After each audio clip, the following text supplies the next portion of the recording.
நம்மை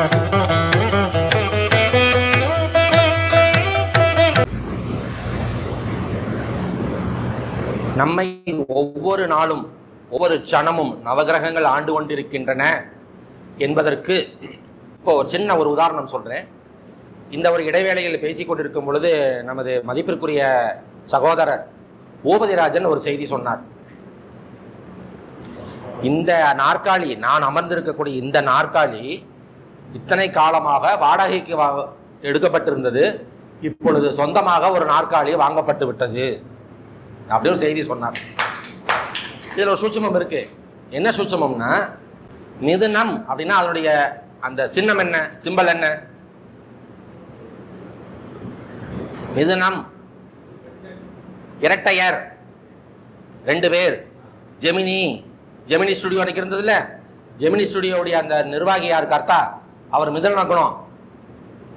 அதனாலதான் அன்னைக்கு ஜோதிடர்கள் நீங்க ஒரு 2 குழந்தைகள் நின்று அப்படி அந்த ஒரு பிபி ஊதுற மாதிரி இருக்கும், ஜெமினி ஸ்டுடியோ அப்படின்னு சொல்லி திரும்பி வருவது, அந்த மியூசிக் கொடுப்பாங்க. ஜெமினி ஸ்டுடியோ அவ்வளோ புகழ்பெற்ற ஒரு ஸ்டுடியோ. அப்போ ஜெமினினா 2 பேர். 2 பேருக்கு எத்தனை காலு? மிதுனத்துக்கு நாற்காலி யோகம் உண்டு. பூபதிராஜன் ஐயா அவர்களுக்கு பிறப்பில் மிதுனத்தில் ராகு, இன்றும் மிதுனத்தில் ராகு. ராகுனா பிரமாண்டம், பிரமாண்டமான ஒரு நாற்காலிய சொந்தமா காசு கொடுத்து வாங்கியிருக்காரு. அப்படின்னா கிரகம் நம்ம இயக்குது. கிட்டத்தட்ட 2 வருஷமா ஃபங்க்ஷன் பண்ணிட்டு இருக்காரு. 2 வருஷமா வாங்கணுங்கிற சிந்தனையே இல்லாமல் இப்ப இனிமேல இந்த மாதிரி ஒரு நல்ல ஒரு பிரம்மாண்டமான ஒரு நாற்காலி வாடகைக்கு எடுக்கிறது இல்லை, சொந்தமாவே வாங்கிடுறோம், வாங்கணும், வாங்கிட்டோம். ஏன்?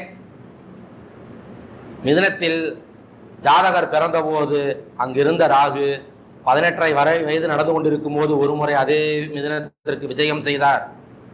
அன்னைக்கு அவர் யாரு? ஒரு சின்ன பையன், ஒரு +2 படிச்சுட்டு இருப்பார் அந்த லெவல். இன்னைக்கு அவர் யாரு? இன்னைக்கு கிட்டத்தட்ட தமிழகம் அல்ல, உலகம் முழுக்கவே பெயர் பெற்று விட்ட ஒரு நல்ல ஒரு ஜோதிட சங்கத்தின் தலைவர் அந்த அளவில் போயிட்டாரு. அதற்கும் இன்று அந்த ஒரு பிரமாண்டமான நாற்காலியை அவர் விலை கொடுத்து வாங்கியதற்கும் அவருடைய ஜாதகத்தில் மிதுனத்தில் கோச்சாரத்தில் வந்த ராகுவே. இதை மறுப்பதற்கு யாராலும் முடியாது. சரிங்களா? அப்ப ஒவ்வொரு நேரமும் ஒவ்வொரு சனமும் கிரகங்கள் நம்ம இயக்கிக்கிட்டு இருக்குன்னு, இதில் நம்ம தப்பிக்கவே முடியாது. நானா யோசனை பண்ணேன், நானா செஞ்சேன், நானா நடத்தினேன், நானா பார்த்தேன், அதெல்லாம் கிடையாது. அவங்க தான் நம்மளை இயக்கிக்கிட்டு இருக்காங்க. அவங்கெல்லாம் யாரு? கர்த்தா, நாமெல்லாம் கருவி. அந்த விசேஷம் தெரிஞ்சுதான் கிறிஸ்தவர்கள் கர்த்தரே அப்படின்னாங்க. அவர் தான் இயக்குறவர், அதான் கர்த்தா, அதனாலதான் கர்த்தரே அப்படின்னாங்க. புரிஞ்சுதா? சரி, நம்ம செய்திக்கு வருவோம். மேஷம் முதல் மீனம் வரை 12 ராசிகள் நீங்கள் எழுதியிருப்பீர்கள் என்று நினைக்கிறேன். 12 ஆலயங்களை சொல்கிறேன், வேகமாக எழுதணும். சரிங்களா? மேஷம் ஸ்ரீ ஞான தண்டாயுதபாணி பழனி. மேஷம் ஸ்ரீ ஞான தண்டாயுதபாணி பழனி. ரிஷபம் அபிராமி அம்மை சமேத அமிர்த கடேஸ்வரர்.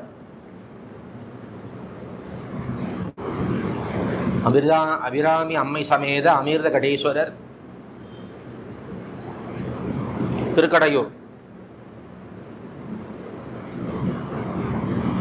மிதுனம் சங்கர நாராயணர் கோமதி அம்மன். மிதுனம் சங்கர நாராயணர் கோமதி அம்மன், சங்கரன் கோயில். கடகம் சங்கமேஸ்வரர் வேதநாயகி. சங்கமேஸ்வரர் வேதநாயகி. கூடுதுறை பவானி. சிம்மம் பாபநாதர் உலகம்மை. பாபநாசம் திருநெல்வேலியிலிருந்து 30 கிலோமீட்டர். திருநெல்வேலியிலிருந்து 30 கிலோமீட்டர் பாபநாசம். கன்னி குருவாயூரப்பன், குருவாயூர்.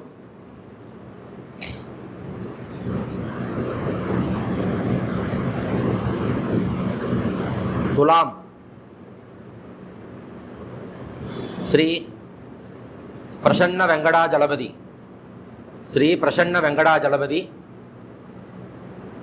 குணசீலம்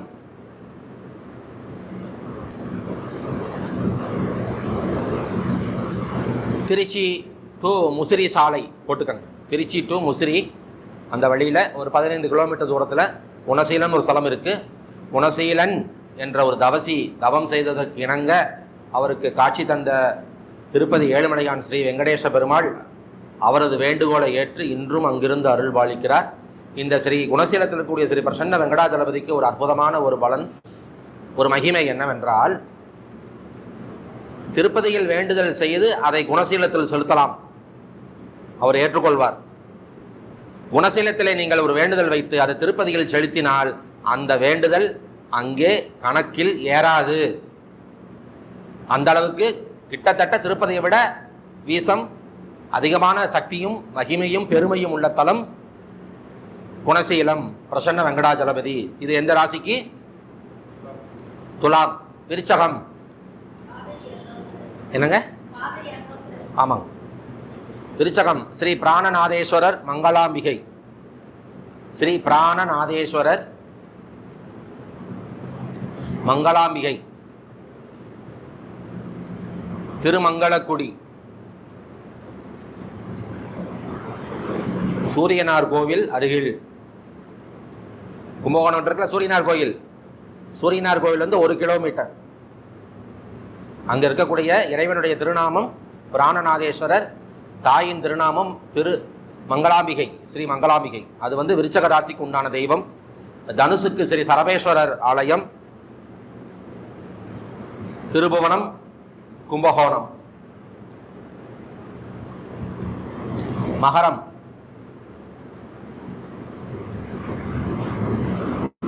ஸ்ரீ அவிநாசி அப்பர் கருணாம்பிகை, ஸ்ரீ அவிநாசி அப்பர் கருணாம்பிகை. அவிநாசி திருப்பூர்லேருந்து 10 கிலோமீட்டர். அவிநாசிங்கிற ஸ்தலம். ஐயன் பெயர் அவிநாசி அப்பர், அன்னையின் பெயர் கருணாம்பிகை. திருப்பூர்லேருந்து 12 கிலோமீட்டர். கும்பம் ஸ்ரீ கற்பகாம்பாள் கபாலீஸ்வரர், ஸ்ரீ கற்பகாம்பாள் கபாலீஸ்வரர், மயிலாப்பூர் சென்னை, மயிலாப்பூர் சென்னை. மீனம் ஸ்ரீ செந்திலாண்டவர் திருச்செந்தூர், ஸ்ரீ செந்திலாண்டவர் திருச்செந்தூர். இந்த 12 ராசிகளுக்கும் 12 தலங்கள் தரப்பட்டிருக்கின்றன. இதை வச்சுக்கோங்க. உங்கள் ஜாதகத்தில் ராகுகேதுவுக்கு மையப்புள்ளியில் தனித்த ஒரு கிரகம் இருக்குமே ஆனால் அந்த கிரகம் இருக்கும் வீடு எது என்று முதலில் பார்க்க வேண்டும். அந்த வீட்டுக்கு உண்டான ஆலயத்தை தேர்ந்தெடுத்து கொள்ள வேண்டும். இப்போ நம்ம ஐயா சொன்னார், அவருக்கு பிறப்பில் ரிஷபத்தில் கேது, மிதுனத்தில் ராகு, கும்பத்தில் குரு. அப்படியானால் உங்கள் ஜாதகத்தில் ராகு கேதுக்கு மையத்திலே கும்பத்திலே குரு தனித்து நிற்கிறார். இந்த குருவை நீங்கள் கண்டிப்பாக என்ன செய்யணும்? பூஸ்ட் பண்ணணும். அதுக்கு நீங்கள் ஒரு பரிகாரம் பண்ணணும்னு சொன்னேன். அப்போ கும்பம் என்றாலே சென்னை மயிலாப்பூர் கபாலீஸ்வரர் கற்பகாம்பாள், அந்த கபாலீஸ்வரர் கற்பகாம்பாள் ஆலயத்திற்கு நீங்கள் செல்ல வேண்டும். உங்களுடைய எடைக்கு எடை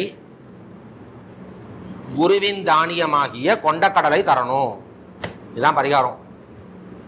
சரிங்களா?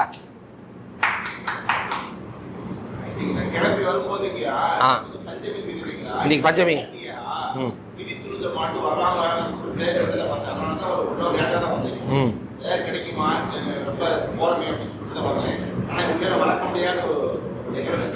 அருணகிரிநாதர் அழகா சொல்லியிருக்காருங்க, நல்லா கவனிச்சுக்கோங்க.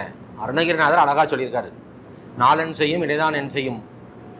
என்னை நாடி வந்த கோல் என் செய்யும் கொடுங்கூர் என் செய்யும் குமரேஸ்வர் இரு தாளும் சிலம்பும் சதங்கையும் தண்டையும் சண்முகமும் தோளும் கடம்பும் எனக்கு முன்னே வந்து தோன்றிடினே. இந்த பாட்டை சொல்லிட்டு பரப்பிடுங்க. நாள் கோல் திதி கரணம் நட்சத்திரம் எதுவுமே உள்ள வராது. புரிஞ்சுதா? அதனால இதை மாதிரி தயங்கக்கூடாது. ஞான சம்பந்த பெருமான் பரப்புடும் போது என்ன சொன்னார்?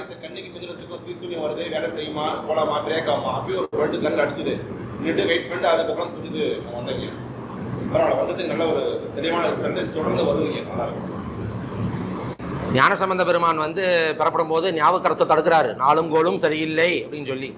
நமக்கு எதுக்கு நாளும் கோலும்? கோளறு பதிகம் பாடினார். அவருக்கு எந்த பிரச்சனையும் வரல. இந்த கோளறு பதிகம் யாரெல்லாம் பாடி வராங்களோ நவகோள்களும் அவ என்ன செய்யுமாமா அவங்களுக்கு நண்பர்களாக இருந்து நன்மையே செய்யும் அப்படின்னு சொல்லி, அது யார் சொன்ன வாக்கு? ஞான சம்பந்தமூர்த்தி சொன்ன வாக்கு இல்லையா? நிச்சயம் நீங்கள் என்ன செய்யலாம், அதை நீங்கள் ஃபாலோ பண்ணலாம். ஒரு முறை ஞானம், அதாவது வெறும் ஜோதிடமே பழகி ஒன்றும் பிரயோஜனம் இல்லை. ஜோதிடம் என்பது அறிவு. அறிவு ஒரு இடத்துல முட்டி மோதி நின்றோம். இதுக்கு மேலே என்னால் கண்டுபிடிக்க முடியலன்னு கம்முன்னு ஜாத்து தூக்கி மூடி வச்சுருவோம். ஞானம் என்றைக்குமே ஜெயிக்கும். அப்போ கொஞ்சமாவது ஞான வழியிலையும் போகணும். இறை நம்பிக்கை வேணும். இறை சார்ந்த பெரியவர்கள் என்னெல்லாம் சொல்லி போனாங்கிறத பார்க்கணும். புரிஞ்சுதுங்களா? அதெல்லாம் இருந்தால் தான் ஜோதிடம் வாய்க்கும். அறிவே வச்சு நான் ஜோசியம் சொல்கிறேன்னு சொன்னால் அவன் ஜெயிக்க முடியாது. அது யாராக இருந்தாலும் சரி. ஞானம் இல்லாத ஜோதிடம் கிட்டத்தட்ட குப்பை. உலகத்தில் இருக்க அத்தனை பேர் இதை பார்த்துட்டு இருக்காங்க. ஞானமற்ற ஜோதிடம் அது விளங்காது, அது விசேஷம் இல்லை, இது பயன்படாது. ஞானத்தோடு இறை அருளோடு இருந்து ஜோதிடம் சொன்னால் அந்த ஜோதிடம் ஜெயிக்கும். புரிஞ்சுதுங்களா இல்லையா? ஒரு முறை ஞான சம்பந்த பெருமானுக்கு, அவர் 5 வயதிலேயே தாய் தந்தையை விட்டு பிரிந்து சென்றவர். என் அப்பன் ஈசன் எழுந்தருள் இருக்கக்கூடிய அனைத்து தலங்களிலும் சென்று அவனை பாடி வருகிறேன், அவனை புகழ்ந்து பாட வேண்டும், அவன் தரிசனம் பெற வேண்டும் என சொல்லி தந்தையிடம் இடம்பெற்று சென்று விடுகிறார். 7 வருடங்கள் கழித்து இருவரும் சந்திக்கிறார்கள். யாரும்? சிவபாத இருதயர். சிவபாதங்களை தன் இருதயத்திலே வைத்திருந்தவர் சிவபாத இருதயர், ஞான சம்பந்த பெருமானுடைய தந்தை. அவங்க 2 பேரும் சந்திக்கும் போது அவர் என்ன கேட்கிறாரு? அப்பா, நான் ஒரு யாக வளர்த்த போறேன், எனக்கு கொஞ்சம் பணம் கொடு அப்படின்னு பிள்ளைகிட்ட கேட்கிறாரு. யாரு? ஞான சம்பந்த பெருமானுடைய தந்தை. இவர் எங்க போவார் காசுக்கு? இவர்கிட்ட பணம்லாம் கிடையாது.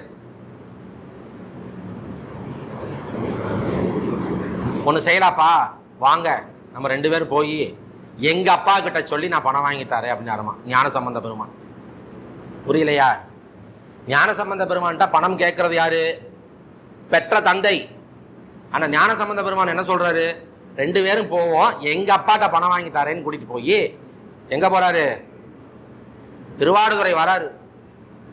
திருவாடுதுறை வந்து நின்று அந்த கொடி கம்பத்துக்கு கீழே நின்று பாடுறாரு. யாரை நோக்கி? ஐயனை நோக்கி பாடுறாரு. இடரினும் தளரினும் எனதுரு நோய் தொடரினும் உணகலில் தொழுதழுவேன், கடல்லனில் அமுதோடு கலந்த நஞ்சை மிடரினில் அடக்கிய வேதிகனே, இதுவோ எமை ஆளுமாறு ஈவதொன்று எமக்கு இல்லையேல் அதுவோ உனது இன்னருள் ஆவணதுரையாரனே. 10 பதிகம் தான் பாடினாருங்க. 10வது பதிகம் பாடி முடியும் பொழுது அந்த தொண்டர்கள் எல்லாம் நின்று பார்க்க அவர்கள் கண் முன்னால் ஒரு பூதகணம் தோன்றி தங்க காசுகள் நிறைந்த பண முடிப்பை அந்த கொடிமரத்தின் கீழே வைத்துவிட்டு ஞான சம்பந்த பெருமானை வணங்கி மறைந்தது. இதெல்லாம் நடந்திருக்கு. சத்தியம் இருக்கு, தெய்வம் உண்டு. இந்த தெய்வத்தை நம்பி நீங்க சொல்லுங்க, உங்கள் இடர் தீரும். செல்வ வளம் பெருக்கும் சிறப்பு பயிற்சி என்ற பயிற்சியில் நான் இந்த பாடலை அனைவருக்கும் சொல்லுவேன். இந்த பாட்டை படிங்க. வறுமை என்பது உங்களை ஒரு சிறிதும் அணுகாது. சரிங்களா? ஏன்னா அவருக்கு ஒரு பிரச்சனை, ஞான சம்பந்த பெருமானுக்கு ஒரு சிக்கல். அப்பா வந்து பணம் கேட்கிறார் பிள்ளைகிட்ட. இந்த பிள்ளைகிட்ட பணம் இல்லை, என்ன செய்யும்? தான் அப்பாட்ட போய் கேட்டு வாங்கி கொடுத்துட்டார் அவரு. அப்போ இந்த பாடலை ஞான சம்பந்தன் சொன்ன இந்த துதியை எவரொருவர் அனுதினமும் ஆத்மார்த்தமாக பிரார்த்தித்து வருகிறார்களோ அவர்கள் வீட்டில் பற்றாத செல்வம் உண்டு இருக்கிறது. கிட்டத்தட்ட தமிழகம் முழுக்க கடந்த 5 வருடங்களாக செல்வ வளம் பெருக்கும் சிறப்பு பயிற்சி என்ற ஒரு பயிற்சி ஒன்று ஆங்காங்கே நான் நடத்தி கொண்டே வருகிறேன். ஒரு 700-750 பேர் அந்த பயிற்சி என்கிட்ட பழகியிருக்காங்க, எடுத்துக்கிட்டு இருக்காங்க, ஃபாலோ பண்ணிக்கிட்டு இருக்காங்க. இன்னைக்கும் என்னோட லிங்க்ல இருக்கிறாங்க. அவங்க சொல்லுவாங்க, இந்த இடரினும் தளரினும் சொல்லி ஒரு பாட்டு சொன்னீங்களா, அதுக்கு இணையே இல்லை அப்படிமா. அத்தனை அற்புதமான ஒரு பாடல்.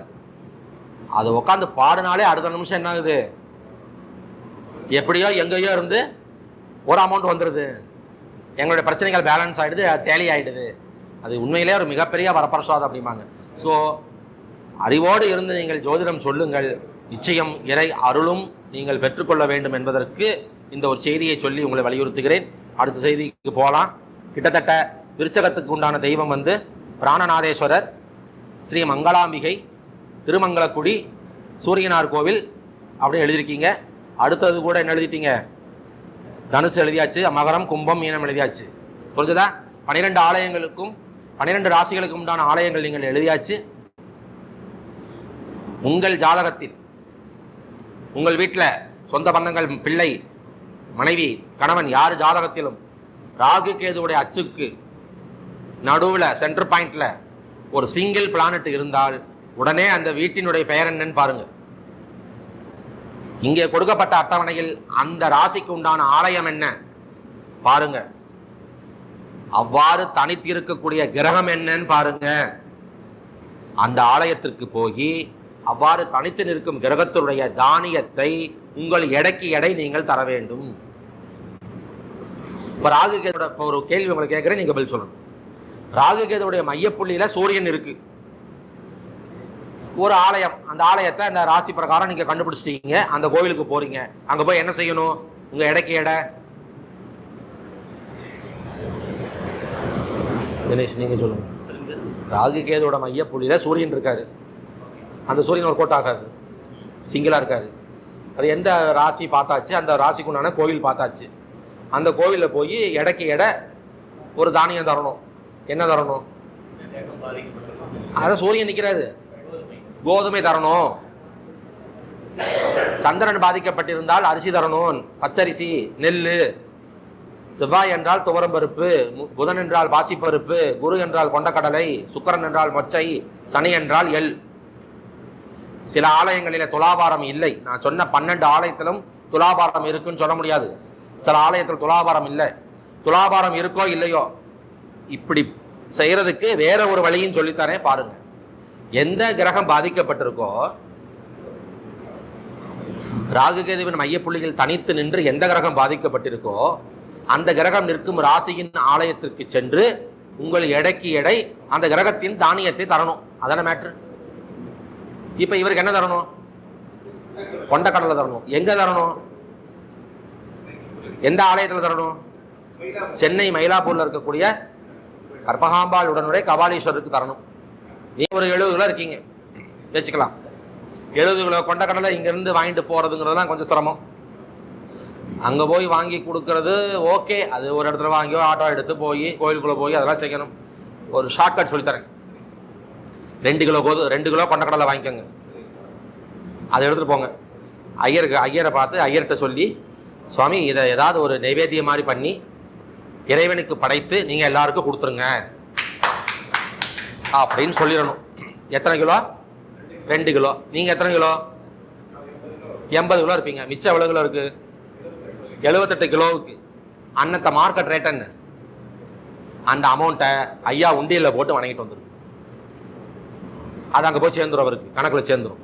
80 கிலோ கொண்டக்கடலை நீங்கள் கொடுக்க முடியாது, அவங்க வாங்க முடியாது, யோசிப்பாங்க. அது எள்ளுலாம் வரும் சிலருக்கு. ராகு கேதுக்கு மையத்தில் சனி மாட்டிக்கிறோம். அப்போ சனியுடைய தானியம் எடைக்கு எடை தர சொல்லுவேன். சார் நான் 100 கிலோ எள்ளு நான் எங்கே கொண்டு போய் கொடுக்குறது? வாங்க மாட்டாங்களே. Very simple. ஒரு 4 பாக்கெட் எள்ளுருண்டை வாங்குங்க.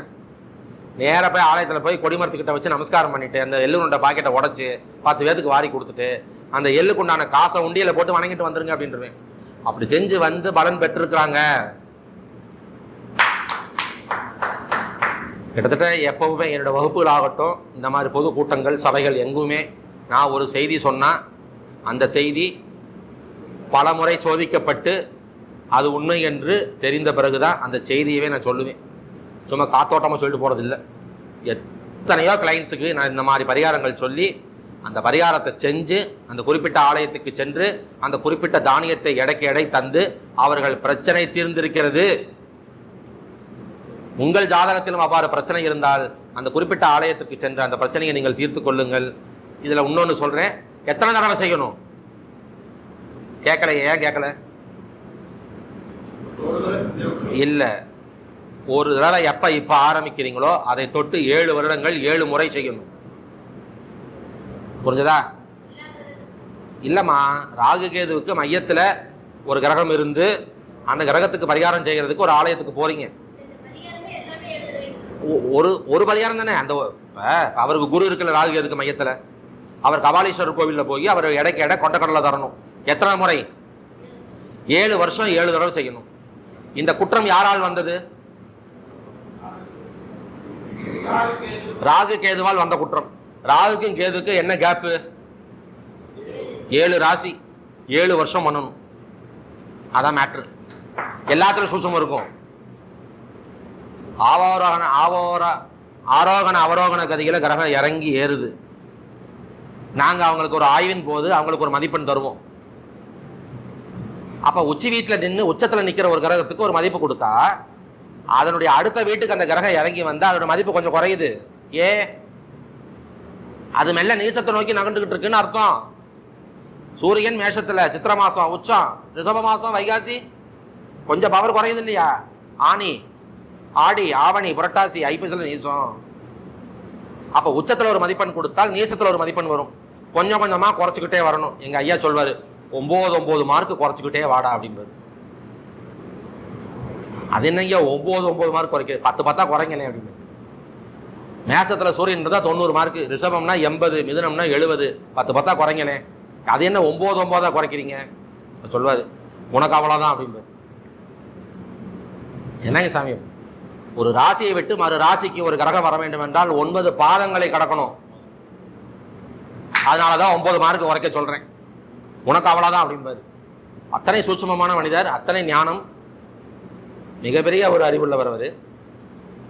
அப்போ என்ன சொல்ல வரேன் நான், அந்த தானியத்தை கொண்டு போய் நீங்க கொடுக்குறீங்க அப்படின்னா ஒரு தடவை கொடுத்துட்டு வந்தா பத்தாது. ராகுக்கு கேதுக்கும் இடைப்பட்ட இடைவெளியானது 7 கட்டங்கள். அதனாலதான் 7 ஜென்ம தொடர்பு இருக்கு, 7 பிறவி என்னென்னமோ சொல்லிட்டு இருக்கிறோம். இதெல்லாம் இந்த ராகு கிட்ட இருந்து வந்ததுதான். அப்போ நிச்சயம் நீங்கள் எந்த மாதத்தில் அந்த பரிகாரத்தை முதல் முறையாக செய்கின்றீர்களோ அந்த மாதத்தை நீங்கள் குறிப்பிடுத்து வைத்துக் கொள்ளுங்கள். மறுவருடமும் அதே மாதம், 3ஆம் வருடம் அதே மாதம், 4, 5, 6, 7 வருடங்கள் நீங்கள் சென்று அந்த பரிகாரத்தை இடைவிடாது செய்து வந்தீர்களே ஆனால் நிச்சயமாய் உங்கள் ஜாதகத்தில் இருக்கக்கூடிய அந்த கிரகத்தின் குற்றம் களையப்பட்டு அந்த கிரகமானது தன்னுடைய முழுமையான ஆதிக்கத்தை, அந்த காரக பலனை உங்களுக்கு தப்பாமல் தரும் என்பது உண்மை. சதய வர அன்னைக்கு போனீங்கன்னா 100 மார்க்கு, 100 இல்ல 110 மார்க்கு. அந்த சதய நட்சத்திரம் சந்திரன் ஓடிக்கிட்டு இருக்கும். அப்ப அது செய்தி சொல்லும். அதான சந்திரன், அதான சந்திரன் நாடி. இன்னைக்கு சந்திரன் எங்க இருக்கு, என்ன செய்தி சொல்லுது? அப்போ சதயத்துல குரு இருக்கு அவருக்கு. நிச்சயம் அவர் என்ன பண்ணணும்?